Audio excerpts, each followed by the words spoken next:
पढ़ेंगे संख्या पद्धति। तो सबसे पहले हम जाने संख्या पद्धति होती क्या है। तो बच्चों, संख्याओं को लिखने और संख्याओं के नामकरण को व्यवस्थित करने की प्रक्रिया को हम कहते हैं संख्या पद्धति, है ना। किसी को हम नामांकन कर रहे हैं किसी का, है ना, कि ये है ना। किसी को भी नाम देना कि ये 100 है, ये 10 है, ये 20 है, ये 1000 है ना। तो हमने उसे क्यों कहा कि ये 100 है, ये 1000 है, ये 10 है ना। तो ये पूरा जितना भी प्रक्रिया होती है उसे हम कहते हैं संख्या पद्धति। ठीक है।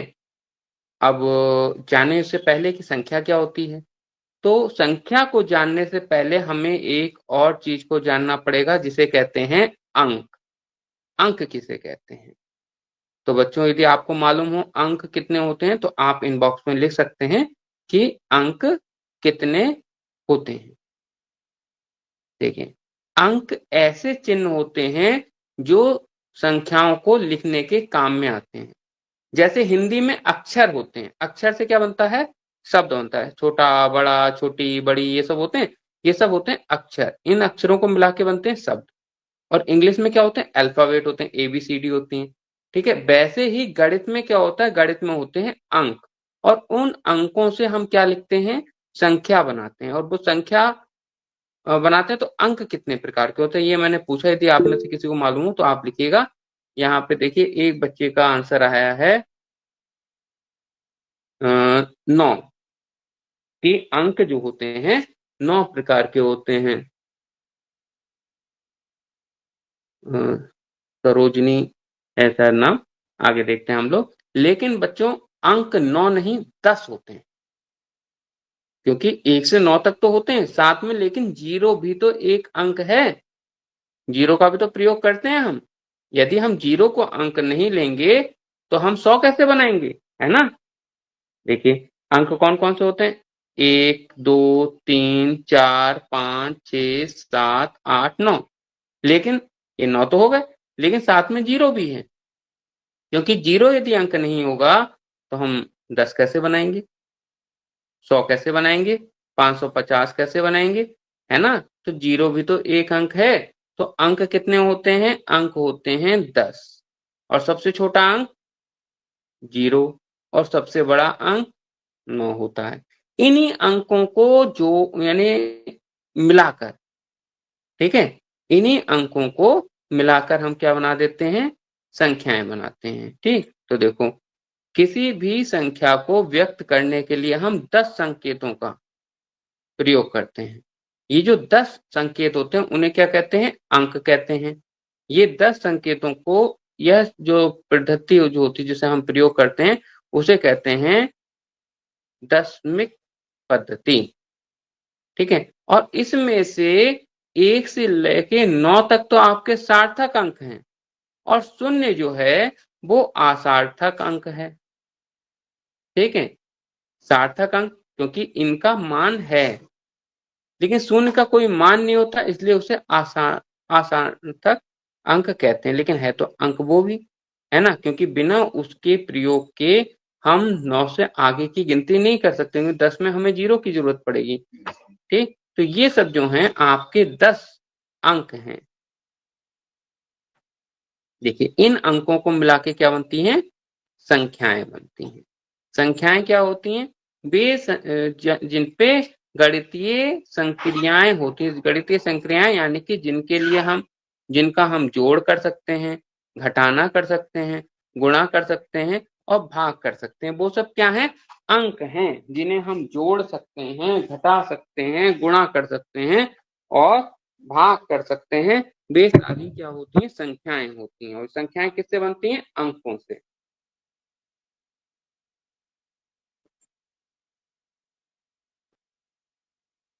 देखें, अब ये जो होती है इनका क्या होता है? सब संख्याओं का संख्यांक होता है।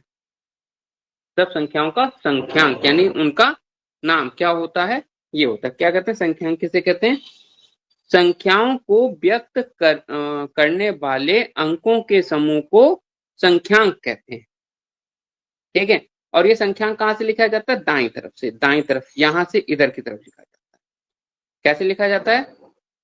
इकाई, दहाई, सैकड़ा, हजार, 10,000, लाख, 10 लाख, करोड़, 10 करोड़, अरब, 10 अरब, खरब, 10 खरब, और ऐसे अनंत तक चलता रहता है ना।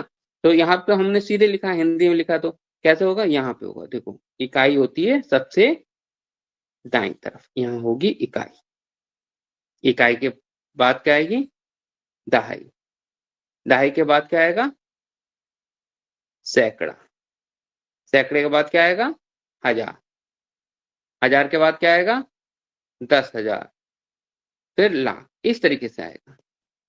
यानी कि एक अंक की कोई संख्या है तो वो किस में होगी? इकाई की होगी। 1 से लेके 9 तक यहां लिखेंगे। उसके बाद यहां पे आ जाएगा, जैसे हमने लिखा 52।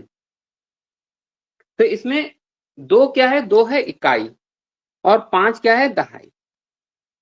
ठीक। और यदि हमने लिख दिया 752, तो 7 क्या हो गया? सैकड़ा हो गया।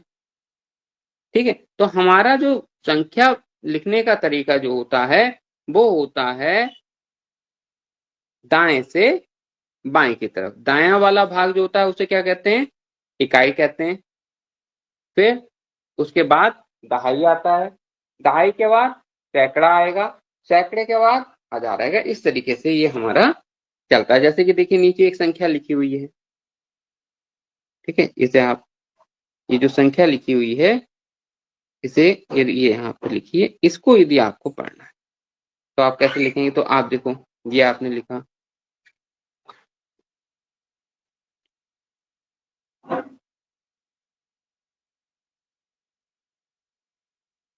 अब दाईं तरफ से आप इकाई दहाई लिखना शुरू कर दें। तो देखें, ये जो 5 है ये किस नंबर पे आ रहा है? ये आ रहा है इकाई। फिर आया दहाई, सैकड़ा, हजार, 10,000, लाख, 10 लाख, करोड़, और 10 करोड़। तो 10 करोड़ का मतलब हो गया 2 संख्याएं एक साथ ले लो। ये दोनों संख्याएं हम एक साथ लेंगे, पढ़ेंगे। तो क्या हो गया? 20। तो आपका आया 20, क्या आएगा? करोड़। अब अगली 2 संख्याओं को एक साथ लेंगे, लाख और 10 लाख वालों को। ठीक है। तो आपका आ गया 87 लाख।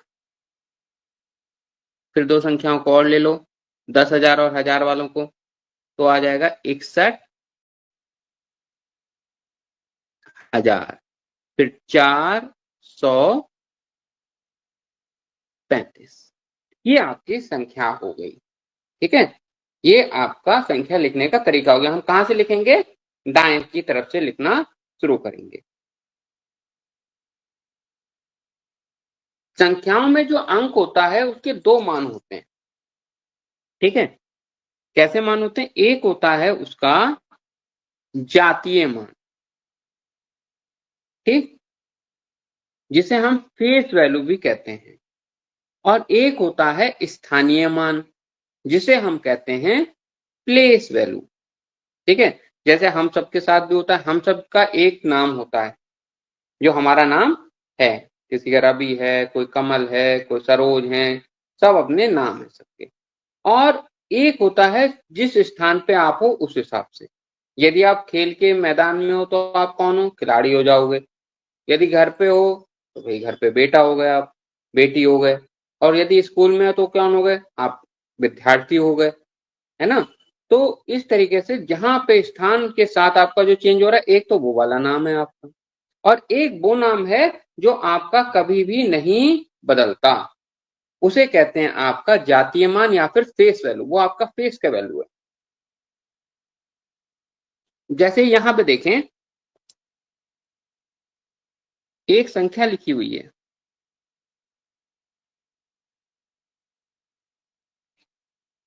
कितना है ये? 24,356। अब इसमें यदि आप देखें,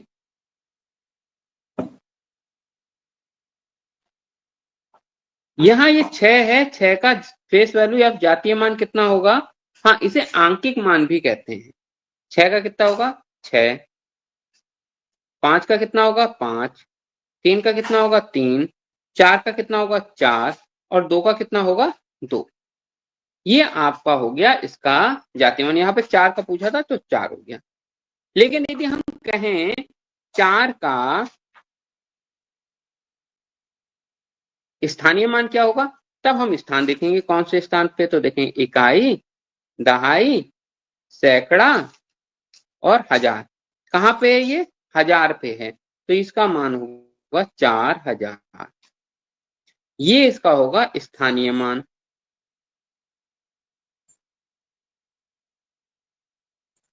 और जातीय मान क्या होगा, जातीय मान 4 ही रहेगा, चाहे ये कहीं पे भी हो। जैसे हमने एक संख्या और ले लें,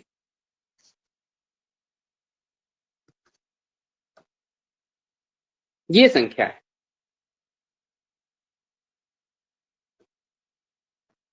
बच्चे लोग आंसर दे रहे हैं, बहुत अच्छी बात है। तो इसमें देखिए 2 4 हैं, इन चारों का जातीय मान 4 ही रहेगा। लेकिन जो हमारा दूसरे नंबर पे लिखा हुआ है 4, और इसका हो जाएगा 4000।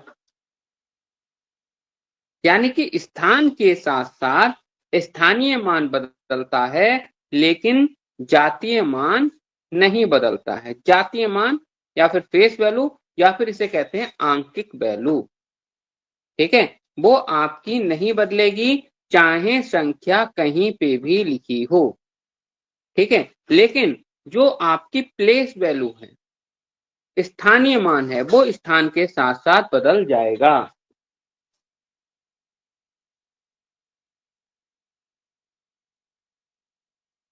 ठीक है, जैसे ये देखिए, ये एक संख्या है, यदि मैं इसमें आपसे कहूं 5 का, ठीक है, आपको जातीय मान भी निकालना है और स्थानीय मान भी निकालना है, तो आप बताएं कितना होगा, कहां कहां होगा। तो मंजू ने लिखा है 5 इसका जातीय मान होगा और स्थानीय मान इसका होगा 500। लेकिन बेटा देखो 5 जो है यहाँ 2 बार लिखे हुए हैं, तो 2 इसके स्थानीय मान होंगे, है ना। स्थानीय मान जो 5 होंगे 2 होंगे।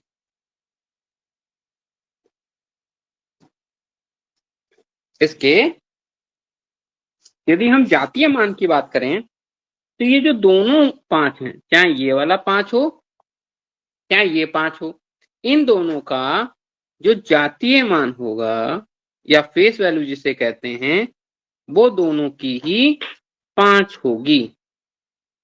लेकिन यदि हम स्थानीय मान की बात करें,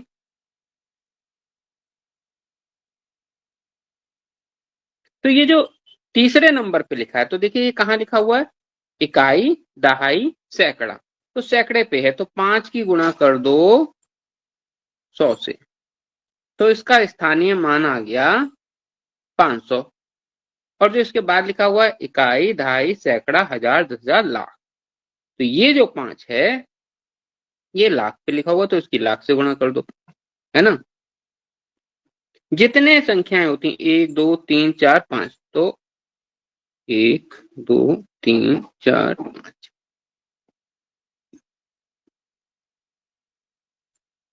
ये आपका, ठीक है। कई बच्चों ने इसका जवाब दिया, जैसे मंजू ने दिया है, राम वैभव ने दिया है,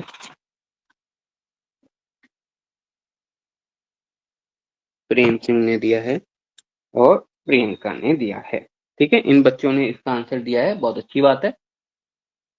ठीक, तो आपको लगभग जातीय मान स्थानीय मान सही से समझ में आया होगा, और इसके बारे में आगे देखते हैं। देखिए यहाँ पे देखिए, इनमें जैसे 2 का जातीय मान देखिए 2 है, 4 का जातीय मान 4 है, 5 का जातीय मान 5 है, 8 का जातीय मान 8 है, 7 का जातीय मान 7 है और 5 का जातीय मान 5 है। किस जगह पे ये लिखे हुए हैं इससे हमें कोई भी मतलब नहीं है, किसी जगह पे हो, क्योंकि ये इसकी फेस वैल्यू है, ठीक है। और जातीय मान को हम लोग वास्तविक मान भी कह लेते हैं और आंकिक मान भी कह लेते हैं। यानी कि चाहे आप फेस वैल्यू कहो, जातीय मान कहो, वास्तविक मान कहो या आंकिक मान कहो, ये सब क्या है, एक जैसे हैं।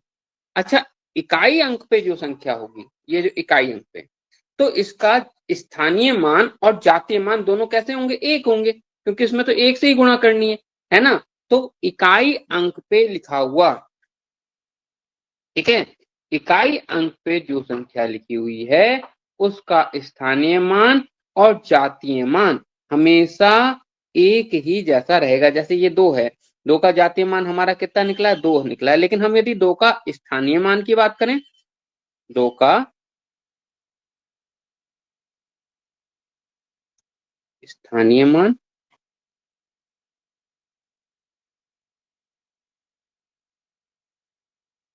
कितना निकलेगा, 2 ही निकलेगा।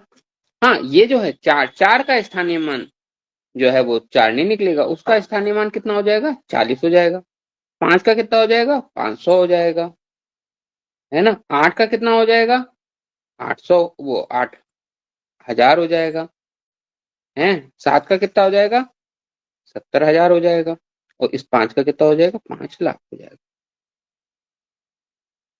ठीक है, तो बाकी सबका तो स्थानीय मान और आंकिक मान अलग है, लेकिन जो संख्या इकाई पे लिखी गई है, इकाई पे जो संख्या लिखी जाएगी उसका जातीय मान और स्थानीय मान एक ही रहेगा। ठीक है, एक का मतलब एक नहीं, यानी जो है दोनों चीजें एक जैसी रहेंगी। ठीक, जैसे 2 लिखा है तो 2 का जातीय मान भी 2 है और 2 का स्थानीय मान भी 2 है, क्योंकि वो ऐसे स्थान पे लिखा गया है जहां पे हमें एक से गुणा करनी है ना। हम्म, अब बात आती है, अच्छा एक चीज और थी, शून्य का स्थानीय मान। शून्य का स्थानीय मान और जातीय मान हमेशा शून्य रहेगा, है ना, क्योंकि शून्य पे आप चाहे जितने जीरो लगा लो उसका क्या होगा, स्थानीय मान बदलेगा नहीं। शून्य का हमेशा, ये चीज ध्यान रखिएगा, शून्य का स्थानीय मान और जातीय मान हमेशा शून्य ही रहता है, जीरो जीरो ही रहेगा, चाहे किसी भी स्थान पे हो। आगे बात आई स्थानीय मान क्या होता है, तो देखिए स्थानीय मान किसी संख्या के किसी अंक का वह मान जो विशेष स्थान पर स्थित होने के कारण होता है। आई बात समझ में, जो विशेष स्थान पे होने के कारण होता है उसे कहते हैं स्थानीय मान। ठीक है, स्थान के साथ जो बदले, जैसे यहाँ पे आप देखें, ये देखिए यहाँ पे आपका है जो इकाई पे अंक होगा उसका स्थानीय मान क्या होगा, इकाई के अंक में 1 से गुणा कर देंगे। दहाई का अंक का स्थानीय मान क्या होगा, दहाई में 10 से गुणा कर देंगे। सैकड़े का अंक का स्थानीय मान क्या होगा, उससे 100 की गुणा कर देंगे। हजार में क्या करेंगे, 1000 से गुणा कर देंगे। 10,000 में क्या करेंगे, 10,000 से गुणा कर देंगे। और जो लाख के स्थान पर लिखा है उसमें लाख से गुणा कर देंगे, 1 लाख से। तो इस तरीके से जो स्थानीय मान है वो हर जगह बदलेगा। ठीक है, जैसे ये संख्या दी हुई है। अब यदि हम आपसे इसके स्थानीय मान पूछें, ठीक, तो देखिए, हाँ मंजू ने लिखा है कि कैसे कैसे गुणा होगी, अच्छी बात है। देखिए जैसे यहाँ पे 2 है, तो 2 की हम 2 का स्थानीय मान निकालना, तो हम क्या करेंगे, 2 की गुणा कर देंगे 1 से, बराबर क्या आया, 2। ये 3 है, हम 3 की गुणा किससे करेंगे, 3 की गुणा करेंगे 10 से। एक एक जीरो बढ़ाते जाना और कुछ भी हमें नहीं करना है। 30 हो गया। 8 का हमने किया, 8 की गुणा कर दी 100 से, तो हम क्या करेंगे, ये आ गया 800। 7 की गुणा हम किससे कर देंगे, 1000 से, तो ये हमारा 7,000 आ गया।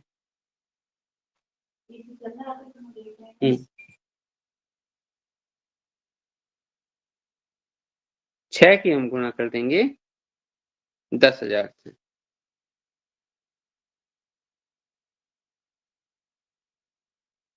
ठीक है, एक एक करके हमें जीरो बढ़ाते चले जाना है। अब देखिए 9 है, 9 की हम गुणा किससे कर दें, लाख से कर देंगे, इसे 1 लाख से कर दें, एक जीरो और बढ़ा दो।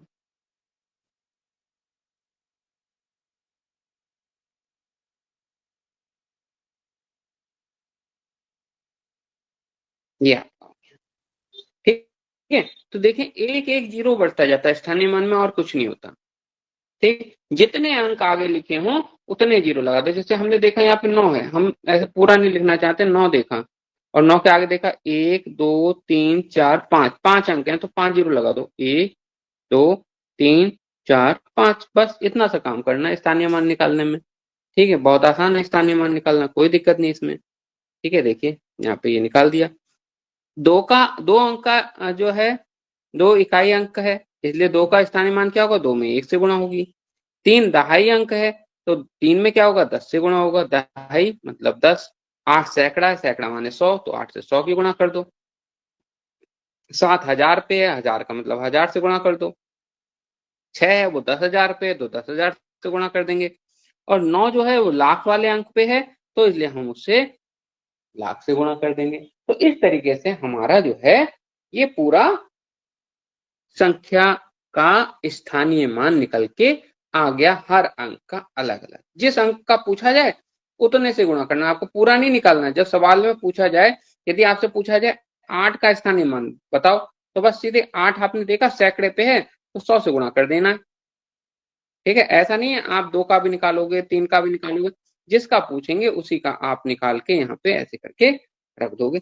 आपसे 7 का पूछा जाए तो 7 का निकालोगे, जिसका निकाला जाएगा केवल आप उसका पूछोगे। ठीक है, ऐसा नहीं है कि सबका निकालोगे आप। ऐसे देखिए, ये देखिए पूरी एक सारणी दी हुई है, इसमें कई सब उसका दिए, देखो जैसे ये आपका दिया है 300 वो 234 का, तो देखो इकाई दहाई सैकड़ा, 2 कहाँ आया सैकड़े पे, 3 कहाँ आया दहाई पे, और 4 कहाँ आया इकाई पे। अब स्थानीय मान निकालना हो तो 4 का क्या होगा, 4 ही रहेगा, और 3 का क्या हो जाएगा 30 हो जाएगा, और 2 का क्या हो जाएगा 200 हो जाएगा, बस उतने जीरो बढ़ा देने। ठीक है, जीरो देखो, जीरो का मैंने बताया, जीरो का आंकिक मान और स्थानीय मान दोनों वही रहते हैं। देखो जीरो चाहे आपका इकाई पे हो चाहे दहाई पे हो, वो रहेगा तो जीरो ही। ठीक है, इसका स्थानीय मान और जातीय मान जीरो ही रहेगा। लेकिन 5 है, देखो 5 कहाँ है सैकड़े पे, तो 5 क्या हो जाएगा सैकड़ा हो गया, 2 जीरो और लग जाएंगे। ठीक है, 8 कहाँ ऐसे, तो ये जो है आप कर सकते हो। ये आप चाहे इसका स्क्रीनशॉट ले लें और इसको आप अपनी कॉपी पे नोट कर लें कि अलग अलग संख्याओं का स्थानीय मान किस हिसाब से है, और आप अपने आप भी इसे निकाल भी सकते हैं। तो आप लोग इसका स्क्रीनशॉट लेके अपनी कॉपी में नोट कर लीजिएगा। आगे बढ़ते हैं हम लोग, ये कुछ संख्याएं हैं, इनका भी आप स्क्रीनशॉट ले लें। इसका आपको एक तरह से होमवर्क समझें, इन सबका आपको क्या करना है, स्थानीय मान निकालना है। यदि आप जातीय मान भी निकाल लें तो और अच्छा है, स्थानीय मान तो सबका निकालना ही निकालना है। ठीक है, दशमलव संख्याओं में प्रत्येक अंक का, हाँ एक चीज देखिए, अभी हमने देखा था वे संख्याएं देखी जिनका दशमलव नहीं था, और दशमलव वाली संख्याएं भी होती हैं। अब दशमलव वाली संख्याओं का स्थानीय मान हम कैसे निकालेंगे, यदि दशमलव वाली कोई संख्या आ गई तो हम उसका स्थानीय मान कैसे निकालेंगे। तो उसके लिए देखिए, दशमलव संख्याओं में प्रत्येक अंक का एक स्थानीय मान होता है, जो यह प्रदर्शित करता है, जो दर्शाता है कि वह अंक दशमलव बिंदु के संबंध में किस स्थान पर है। ठीक है, अब ये क्या होता है, जैसे संख्या लिखी है आपकी 30 ये लिखा है।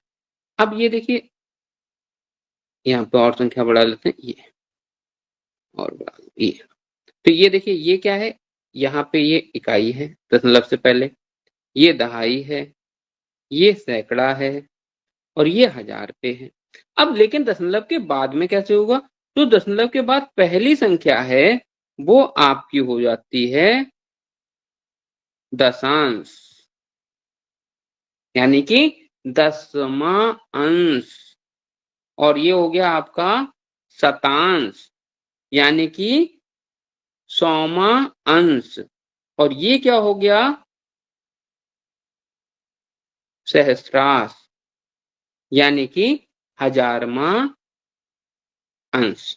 तो जब 3 का है तो हम क्या करेंगे, इसमें 1/10 कर देंगे, इसमें क्या करेंगे 1/100 100 कर देंगे और इसमें क्या करते हैं 1/1000 कर देंगे। तो बच्चों इस तरीके से आपके दशमलव के बाद वाली संख्याओं का स्थानीय मान निकाला जाएगा। देखते हैं एक आध निकाल के। जैसे ये संख्या आपकी है, अब इसका आपको सब अंकों का स्थानीय मान निकालना है। निकाल कर दिखाएं। ठीक है, कई बच्चे आंसर दे रहे हैं चैट बॉक्स में, बहुत अच्छी बात है।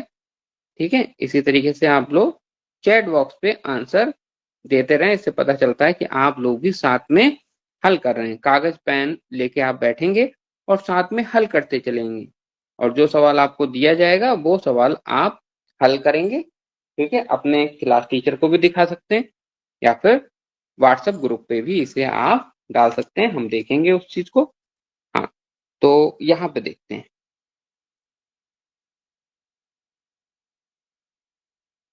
नहीं, आप लोग अभी या सही से समझे नहीं लगभग।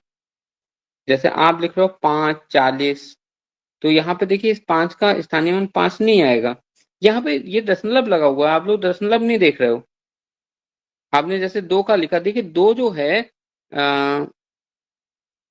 भवन यादव ने इसका लिखा है 2, तो ये देखिए 2 जो है, नहीं संख्या जो मैंने दी है उसका निकालेंगे आप लोग, अपनी संख्या नहीं लिखेंगे। यहाँ पे पहले 2 की बात करते हैं। 2 कौन सी जगह पे, देखिए दशमलव के इधर है तो ये इकाई पे है, ये इकाई वाले स्थान पे, तो 2 की गुणा 1, तो इसका स्थानीय मान 2 निकलेगा। नहीं, 2000 नहीं निकलेगा।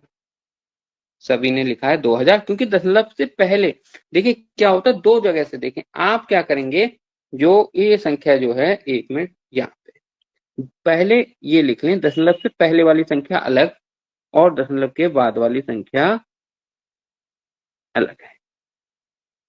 ये जो है दशमलव से पहले, यहाँ से आपका चलता है इकाई, दहाई, तो दहाई पे कोई है नहीं, अभी तो इकाई वाला मैंने सरल सवाल आपको दिया, तो यहाँ पे इकाई पे है ये, तो इकाई है तो यहाँ पे क्या हो जाएगा, 2 इंटू 1, तो 2 आ जाएगा। ये जो 3, हाँ 2, अब देखिए अब आप लोगों ने सही दिया है, पुष्पा हो गए, प्रेम हो गए, अब आप लोगों ने सही है 2। अब बात आई 3 की, तो मंजू ने लिखा 1/10, तो 1/10 तो है बेटा, ये क्या है, दशांश है, ये क्या है, दशांश, तो दशांश है तो 3 में गुणा होगी, 3 जो है इस 3 की गुणा होगी 1/10 से, तो क्या आ जाएगा, 0.3 या 3 हाँ आप इसे या तो 0.3 लिख दें या 3/10 लिख लें, ये इसका स्थानीय मान हो गया। 4 क्या है, ये 4, 4 आपका हमने बताया था ये सहस्त्र, तो अब इसका क्या हो जाएगा, 4 की गुणा करें, 4 गुणा 100 से। ठीक है, 4 की 1/100 से गुणा हो जाएगी, तो ये आ जाएगा 4/100। 400 नहीं आएगा बेटा, 4/100 आएगा। ठीक है, और ये 5 है, 5 की कितने से गुणा होगी, 1000 से, ये। ठीक है, तो क्या आया, 2 और 3/10, 4/100 और 5/1000, ये निकल के आया। ठीक है, तो या तो आप इसे 2 को 2 2 ही लिखेंगे, 3 को आप ये भी लिख सकते हो 0.3, इसको आप 0.04 भी लिख सकते हो, और 5 को आप लिख सकते हो 5, वो 0.005। ठीक है, ये आपका स्थानीय मान दशमलव के बाद वाली संख्याओं का निकला है। देखिए 2 का स्थानीय मान 2 इकाई है, और 3 जो है वो कहाँ है, दशांश पे है, तो 3/10 हो गया, या इसे हम 0.3 भी लिख सकते हैं।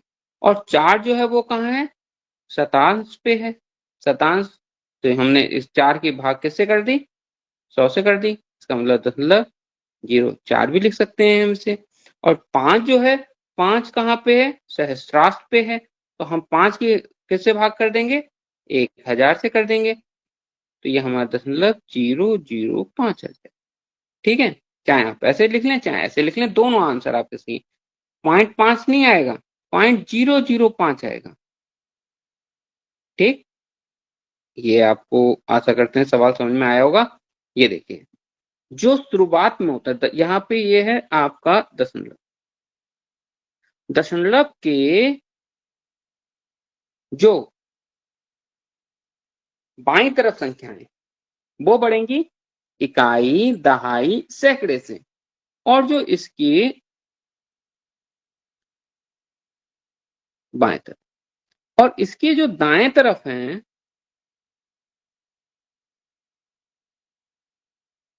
वो कैसे बढ़ेंगी?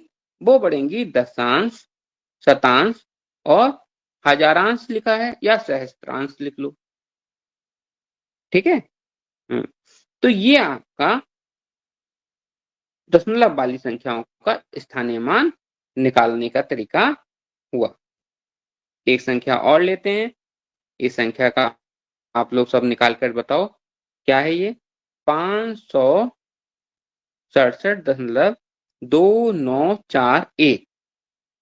अच्छा, एक चीज और बताएं, दशमलव के बाद के जो अंक होते हैं इसे आप ऐसे नहीं पढ़ेंगे 2941, इसे अलग अलग पढ़ते हैं। दशमलव 2941 इस तरीके से पढ़ा जाएगा इसे।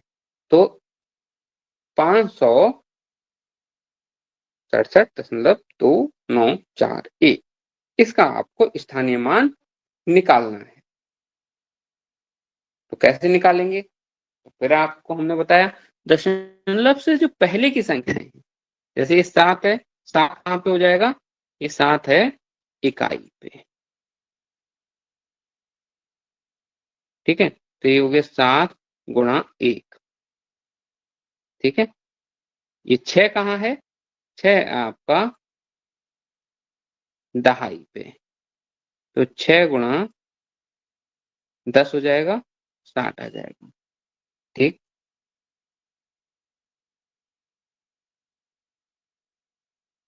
प्रेम सिंह ने 500 से 5 का बताया, सभी ने 7 बताया। ठीक, और सही है, ऐसे ही 60 का भी बता दिया। 7 और नहीं, 7 का जैसे 700 लिखा है सभी ने, तो सभी ये आपका 700 कैसे? 7 ही तो आएगा, है ना? अब 5 का जैसे निकालेंगे तो 5 आपका है सैकड़े पे, 5 कहाँ है? सैकड़े पे, तो इसकी आप 5 की गुणा करोगे 100 से, तो ये आपका आ गया 500। ठीक, तो 7 का हमने ले लिया इसका। अब बात आई आगे की संख्याओं का, तो ये 2 जो है ये कहाँ है? दशांश पे है, ये आपका दशांश पे है। तो दशांश पे है तो हम क्या करेंगे? 2 की गुणा 1/10 से करेंगे।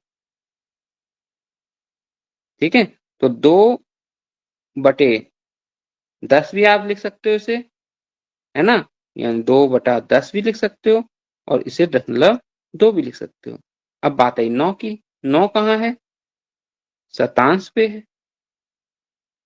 जब ये शतांश पे है तो आप क्या करोगे? 9 की गुणा किससे कर दोगे? 1/100 से कर दोगे, तो ये आएगा 9/100, और आप इसे लिख सकते हो मतलब 0.9 भी लिख सकते हो। अब बात आई 4 की, ये हजारांश या फिर सहस्त्रांश पे है, तो आप क्या करोगे? 4 की गुणा किससे कर दोगे? 1/1000 से, तो ये आपका आ जाएगा 0.004। ठीक है, ऐसे ही जो 1 है, एक तो और आगे आगे 10,000 वाले पे आ गए ना, तो अब इसके क्या होगा? 1 गुणा 1,000 की जगह अब यहाँ आ गया 10,000। ठीक है, आप इसे लिख सकते मतलब 0.001। ठीक है, तो ये आपका हुआ। मंजू ने इसका आंसर लिख कर दिया है, बहुत अच्छी बात है, पूरा आंसर इन्होंने लिख कर दिया है, और बच्चों ने भी सवाल हल किया है, बहुत अच्छी बात है।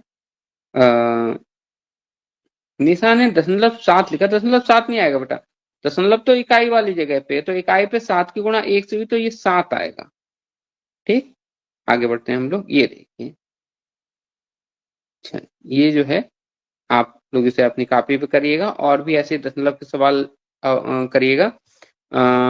अब हम आगे बढ़ते हैं संख्या पद्धति के और प्रकार। अभी तो हमने देखी संख्याएं क्या होती हैं, ये आपको बता दिया, अंक बता दी, ठीक है, संख्या बता दी, संख्याओं का जातीय मान बता दिया और संख्याओं का स्थानीय मान निकालना आपको बताया।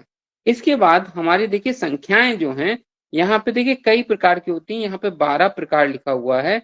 इन 12 प्रकार की संख्याओं के बारे में हम को मुख्यतः जानना बहुत ही आवश्यक है। कौन कौन सी हैं, आप इसका स्क्रीनशॉट भी ले सकते हैं।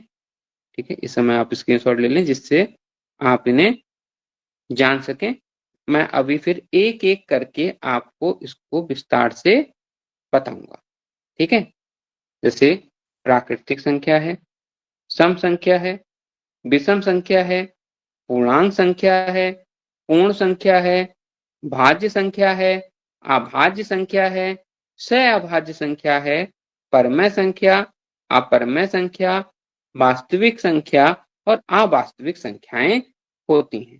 ठीक है, एक एक करके हम इसे जानेंगे।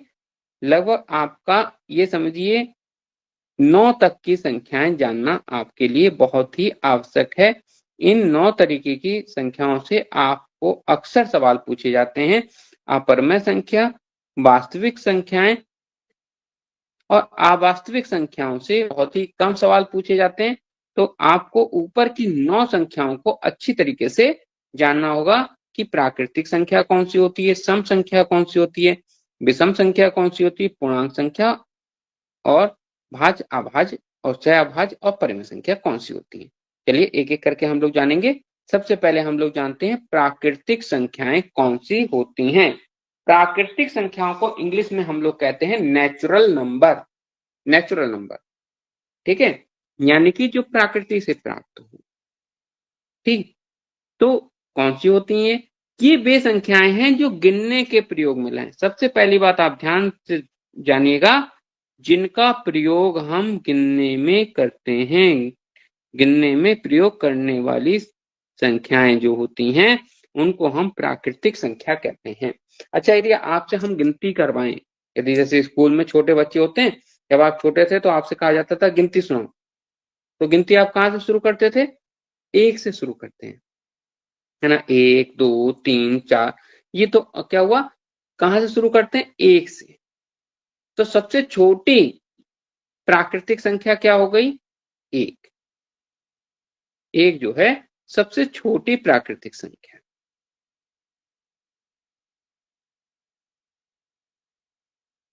एक से छोटी कोई भी प्राकृतिक संख्या नहीं होती है, इतना ध्यान रखिएगा। सबसे छोटी प्राकृतिक संख्या 1 होती है। अच्छा, बड़ी की बात करी जाए, बड़ी संख्या, सबसे बड़ी संख्या कौन सी होगी? छोटी संख्या 1 हो गई, सही। अच्छा, सभी कह रहे हैं कि सबसे बड़ी संख्या होगी 9। 9 नहीं होगी बेटा, 9 तो ये तो अंक में आ गए। 9 से, अच्छा मैंने यहाँ 9 लिखा है इसलिए आपने 9 कह दिया होगा। 9 से आगे भी तो गिनती होगी। यदि आपसे गिनती कहा जाए तो 9 के आगे 10 होगी, 10 से आगे 11 होगी, ऐसे चलते जाएंगे। 11 नहीं, 10 नहीं होगी। पूजा लिख रहे 10, 10 नहीं। हाँ, जैसे अनुष्का ने लिखा है कोई लिमिट नहीं है, अनंत है। बहुत अच्छी बात, अनंत है। ठीक है, कोई 0 लिख रहा है, 0 नहीं है बेटा, 9 नहीं है, 10 नहीं है, 1000 नहीं है, 10,000 नहीं है। क्या है? अनंत कहते हैं, जिसका अंत ही ना हो, है ना। संख्या का कहीं पे भी अंत नहीं होता, कभी अंत नहीं होता, ये चलती रहती हैं। ठीक है, 1000 आएगा, 10,000 आएगा, लाख आएगा, 10 लाख आएगा, करोड़ आएगा, 10 करोड़ आएगा, अरब खरब संख परम संख, पता नहीं कितनी संख्याएं होती हैं, है ना, खत्म ही नहीं होती। और जब खत्म नहीं होंगी तो इसको हम क्या कहेंगे? अनंत, है ना। अनंत कोई संख्या नहीं है, अनंत मतलब जिसका अंत ना हो, उसका अंत ही नहीं होता, इंग्लिश में इन्फिनाइट कह देते हैं। ठीक है, या तो आपका यदि आता है सबसे बड़ी प्राकृतिक संख्या बताओ, तो आप कहोगे, अच्छा प्रेम सिंह कह रहे हैं कि फिर से बताओ सर, फिर से बता देते हैं। देखिए, जो संख्याएं गिनने के काम में आए उन्हें हम क्या कहते हैं, प्राकृतिक संख्या कहते हैं। प्राकृतिक संख्या कहाँ से शुरू करें, हम गिनती कहाँ से शुरू करते हैं, एक से शुरुआत करते हैं। तो जब एक से शुरुआत करते हैं तो क्या हो जाएगा, सबसे छोटी प्राकृतिक संख्या क्या हो गई, एक हो गई। लेकिन जब हम बड़ी संख्या की बात करेंगे तो चाहे आप कितना भी लिख लो, आपकी कॉपी पेन ये सब खत्म हो जाएंगे। ठीक है, जैसे पुष्पा पटेल ने बहुत लंबी संख्या लिखी 9999 में करके, लेकिन बेटा ये 99 में आप चाहे जितना भी लिख लो 999 खत्म ही नहीं होगी, कॉपी खत्म हो जाएगा, पेन खत्म हो जाएगा, सब कुछ खत्म हो जाएगा, लेकिन संख्या कभी भी खत्म नहीं होगी। ठीक है, तो इसका मतलब ये है कि संख्या का कभी भी अंत नहीं होता। इसलिए यदि आपसे पूछा जाए कि सबसे बड़ी प्राकृतिक संख्या कौन सी है, तो आप कहोगे कोई सीमा नहीं है, कोई भी बड़ी संख्या नहीं होती है, या फिर अनंत है जिसका अंत ना हो। संख्याओं का कभी भी अंत नहीं होता। ठीक है, आगे बढ़ते हैं हम लोग। ये देखिए, गिनती के प्रयोग में आने वाली बात हो गई, एक से लेके ये हो गई। अब देखिए, इसे प्रदर्शित किससे करते हैं, इसे प्रदर्शित करते हैं एन से। प्राकृतिक संख्याओं को एन से, इंग्लिश के एन से करते हैं। क्यों, क्योंकि इंग्लिश में हम इसे कहते हैं नेचुरल नंबर, और नेचुरल नंबर क्या है, एन है, तो हम इसे एन से प्रदर्शित करते हैं। जिन संख्याओं को किसी वस्तु के गिनने के काम में लाया जाए उन्हें क्या कहते हैं, प्राकृतिक संख्या कहते हैं। ठीक है, गिनने के काम में लाया जाए उनको क्या कहेंगे, प्राकृतिक संख्या कहते हैं। आगे बढ़ते हैं हम लोग। ये देखिए, सबसे बड़ी प्राकृतिक संख्या यहाँ पे देखिए क्या होती है, अनंत होती है। सबसे बड़ी प्राकृतिक संख्या कौन सी होती है, अनंत, जिसका अंत ही ना हो। ठीक है, प्राकृतिक संख्या जो होती है इसे एन के द्वारा प्रदर्शित किया जाता है। अच्छा, और जो प्राचीन इतिहास होता था, प्राचीन इतिहास में प्राकृतिक संख्या को हम कहते थे हिंदी अरबी संख्या।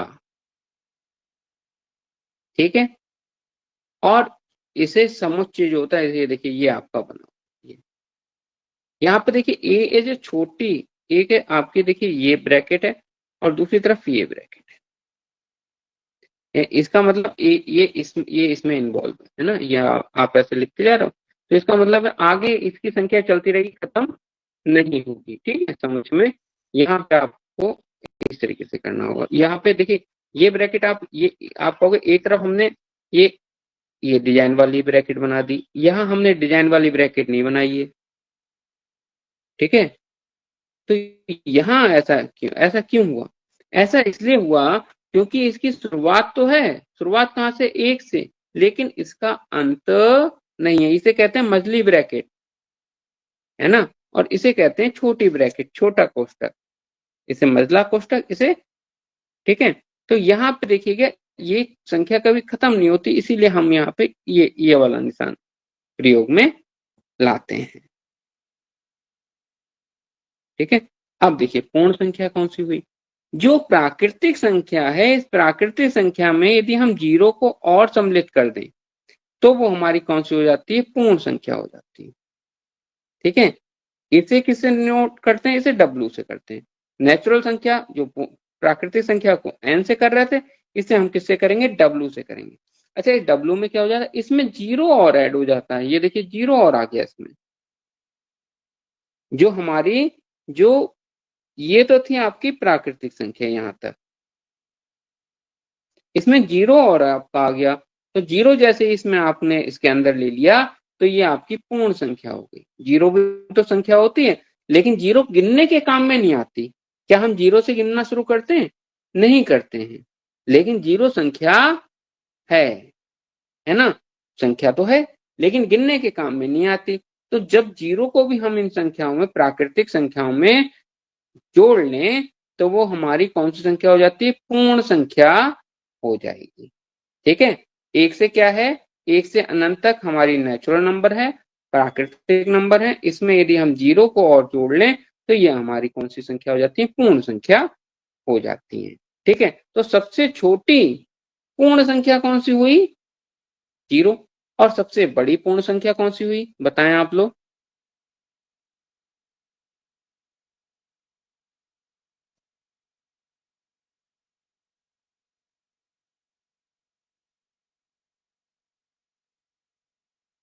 हाँ, अनुष्का ने सही लिखा है, अनंत होगी। मंजू ने भी अनंत लिखा है। ठीक है, और पुष्पा और सभी ने भी लिखा है। ठीक, 10 नहीं होगी, है ना, 10 नहीं, इन्फिनिटी। गुड, अनंत को इंग्लिश में इन्फिनिटी भी कहते हैं। ठीक है, ये आपकी अनंत होगी, अनंत जिसका अंत ही ना हो। या फिर इसे हम ऐसे इस निशान से भी निशान दिखाते हैं, देखिए निशान बना हुआ। ठीक है, ये आपकी अनंत होगी, या फिर इसे इन्फिनिटी कहते हैं इंग्लिश में। ठीक है, तो बच्चों ये मैंने आज आपको बताया यहां तक। ठीक है, पूर्ण संख्याओं तक। अब आगे चलिए, आगे मैं पूर्ण संख्या पूर्णांक भी आपको बता देता हूं। देखिए क्या क्या हमने सीख लिया, प्राकृतिक संख्या, और फिर हमने सीखा पूर्ण संख्या जब 0 ऐड करने के बाद। इसके बाद ये निगेटिव वाली संख्याएं भी होती, ऋणात्मक वाली। जब इन संख्याओं को भी इसमें जोड़ देते हैं। हाँ, बच्चे पूछ रहे हैं माइक बंद क्यों, माइक बंद बेटा इसलिए क्योंकि आप मैसेज करें, मैसेज में हम आपको देख रहे हैं। ठीक है, आपको जो भी पूछना है वो आप मैसेज में लिखकर भेज सकते हैं हमें। तो यदि हम ऋणात्मक संख्या इसमें ऐड कर दें तो क्या बनेगा, तो ये बन जाती हैं पूर्णांक। पूर्णांक माने देखिए 2 अंकों से मिलकर बना होता है, पूर्ण प्लस अंक। जो अंक पूरा पूरा हो उसे कहते हैं पूर्णांक।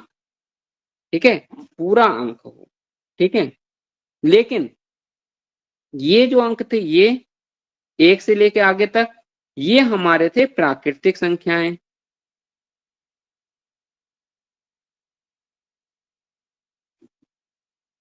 जिन्हें हम गिनने के काम में लाते थे। जब 0 को हमने इसमें जोड़ दिया तो ये पूर्ण संख्याएं हो गई थी। उसके बाद हम जब ये माइनस वाली संख्याएं इसमें और ऐड कर दी तो ये पूरा मिला के, ये पूर्ण संख्या भी केवल 0 नहीं थी, 0 को मिला के, 0 और प्राकृतिक संख्या मिलाकर ये हमारा क्या हो जाता है, पूर्ण संख्या हो जाता है। इसके बाद जब हम आगे ये पूरा लेते हैं तो ये हमारी हो जाती है पूर्णांक। ये हमारा जो है पूर्णांक है। ये क्या है, पूर्णांक, पूरे पूरे। अब पूर्णांक कितने प्रकार के होते हैं, पूर्णांक होते हैं 3 प्रकार के। कौन कौन से, एक होता है आपका धन पूर्णांक, और एक होता है ऋण पूर्णांक, एक और होता है पूर्णांक, वो अभी हम बात करेंगे, है ना। लेकिन ऋण पूर्णांक और धन पूर्णांक की पहले बात करें। प्राकृतिक संख्याएं जो होती हैं, जितनी प्राकृतिक संख्याएं होती हैं उन्हें कहते हैं धन पूर्णांक। धन माने प्लस वाली, पॉजिटिव नंबर। इन्हें क्या कहते हैं, पॉजिटिव नंबर, पॉजिटिव इंटीजर, या फिर धन पूर्णांक। ठीक है, और जो ये होता है ये आपका ऋण पूर्णांक। ठीक है, ये आपका निगेटिव में होता है। ठीक है, इसे आपका ऋण पूर्णांक भी कहते हैं, ऋणात्मक संख्याएं हैं, है ना, तो इन्हें आप क्या कहते हैं, ऋण पूर्णांक कहते हैं। ठीक, और निगेटिव नंबर भी कहते हैं। ठीक, अब बात आई, एक और रह गया, वो होता है शून्य। ये आपका शून्य, ये शून्य ना तो आपका धन पूर्णांक होता है, ना ही ये आपका ऋण पूर्णांक। जो ऋण पूर्णांक संख्याओं का मान, हाँ, ऋण पूर्णांक संख्याएं जो होती हैं वो शून्य से छोटी होती हैं, कम होती हैं, ये देखिए कम। और धन पूर्णांक जो होती हैं वो 0 से अधिक होती हैं। ये वाली संख्याएं जो हैं वो क्या है, हाँ, एक चीज यहां से देखिएगा, ये इस तरीके से बढ़ती है संख्या। ये संख्याएं क्या हो रही हैं, ये बढ़ते हुए क्रम में, जैसे हम क्या कहते हैं, आरोही, और ये कौन से हैं, ये इधर जाएंगी अवरोही। यानी कि देखिए जीरो है, जीरो से देखो एक बड़ा होता है, एक से बड़ा दो होता है, दो से बड़ा तीन होता है, तीन से बड़ा चार होता है। इसी तरह यहाँ पे देखिए -5 और -4 की बात करें तो -4 बड़ा होगा, -4 से -3 बड़ा होगा, -3 से माइनस ये बड़ा होगा, और -1 से जीरो बड़ा होगा। ठीक है, तो इस तरीके से आपकी बढ़ती हुई संख्याएं जाएंगी और इधर से आपकी कम होती हुई संख्याएं जाएंगी। ठीक, तो ऋण पूर्णांक जो होते हैं वो जीरो से कम होते हैं, ये जो होते हैं ऋण पूर्णांक ये जीरो से छोटे होंगे, और जो धन पूर्णांक होते हैं वो जीरो से बड़े होते हैं। ठीक, जीरो तो जीरो होता ही है। ठीक, और हमेशा ध्यान रखिएगा जो संख्या दाईं तरफ है, ठीक है, दाईं तरफ वाली संख्या बड़ी होगी और बाईं तरफ वाली संख्या छोटी होगी। ठीक है बच्चों, तो ये जो है ये भी आप ध्यान रखिएगा। ये देखिए जो ऊपर वाली संख्याएं जो होती हैं, ये देखिए जीरो है, यदि कहीं पे भी हम ऊंचाई की बात करेंगे तो हम क्या किसकी करेंगे, प्लस में जाएंगे, यदि हम गहराई की बात करेंगे तो माइनस में जाएंगे। ठीक, जैसे समुद्र तल है, समुद्र तल से कोई ऊपर हवाई जहाज उड़ रहा है तो प्लस में हम उसकी ऊंचाई लेंगे, और जब गहराई की बात करेंगे तो हम किस में लेंगे, माइनस में लेंगे। तापमान है, ये देखिए 0 डिग्री है, यदि जी हॉट कर रहे हैं, गर्म कर रहे हैं तो वो कहाँ जाएगा, ऊपर की तरफ जाएंगे, तो वो प्लस में आपका तापमान बढ़ रहा है, और जब ठंड पड़ेगी, ठंडा हो रहा है, तो वो माइनस में तापमान होता है। ठीक है, तो ये आप ध्यान रखिएगा। चाहिए, तो आज के लिए बच्चों इतना ही है। आपको आज हमने अंक, संख्या, ठीक है, और प्राकृतिक संख्या क्या होती हैं, जातीय मान, स्थानीय मान, पूर्णांक और पूर्ण संख्या, इतना हमने आज आपको बताया, और आशा करते हैं आपको समझ में आया होगा।